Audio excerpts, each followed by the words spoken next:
So final question today, you just, before you, in between LinkedIn and now you're at Wealthfront, you spent some time as an executive in residence EIR at a venture capital firm. And I know that you're doing a series now on your blog, which is awesome, about sort of FAQs you get around that. Can you tell us a little bit about, your experience in general, what you're writing on your blog, and then, just a couple lines of people who are maybe interested in that kind of role, as they get through their career and thinking about the next step and if they get that opportunity. Sure. I'm happy to, actually, that's the reason I'm writing the blog post, is that it turns out being an EIR, being an executive in residence, it's just not a typical role, right? You never find a job posting for it. You might know someone who did it, you more likely don't, or you may have read about it.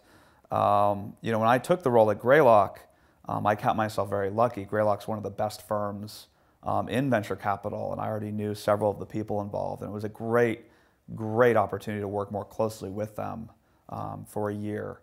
But it is a hard question. I mean, I'll tell you, my parents, you're going to be an executive in residence. What is that? What do you mean in residence? Whose residence? What kind of executive? Like everything in Silicon Valley, it somehow gets amorphous what the actual job is, and people start to doubt that it is a job.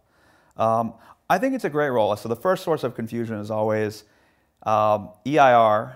Originally, most people who were EIRs were entrepreneurs in residence, right? You're a founder, serial founder, you have a great idea for a company, and venture capital firms say, well, why don't you come in, just work out of here, right? We'll give you space, we have an internet connection, you can get stuff going. And it was a great relationship because the entrepreneur got a little bit of support, a few more people to bang ideas off of, a little bit more visibility into what was going on. And the venture firm, of course, got to know that space a little bit better, had the expertise of that entrepreneur in-house. And as usual with the relationship, if you help build a company together, those can turn into some of the best investments that you ever make, right? So, and Greylock has a great history with that, as do many firms. The executive in residence is different, right? You come in for a slightly longer time period, Usually an executive in residence is a CEO, either a serial CEO or they're going to be a first-time CEO. But finding the right company who needs a CEO that fits your background and skills is a very tricky matchmaking process, right? It really is amazingly hard to find that combination. So it's not unusual for people to take over a year to do that job search and find that fit. So I think the executive in residence role was built out of the idea that talented executive, when you need a great CEO for a company and you fit, it's amazingly valuable. So the venture firm gets access to the executive, their expertise. They can help with portfolio companies, sometimes investments. And then that you have that year for that matchmaking process. So it's a great role. And I think like everything in venture capital, it depends on the partnership and the firm you're working with. You can't ask for better people to work with than a David Z or a Neil Boussery or Reid Hoffman, John Lilly. I feel very lucky about the Greylock environment. I think the hard thing for executives in residence is remembering in the end of the day, there's a goal that you'll find that fit, that match. And that match may be with one of the portfolio companies of that firm. It may be with another firm. And like everything, it's incumbent on you to make sure that you're keeping your relationships and insights strong so that A, you'll be valuable to a company in that role, and that B, you have visibility where those roles exist.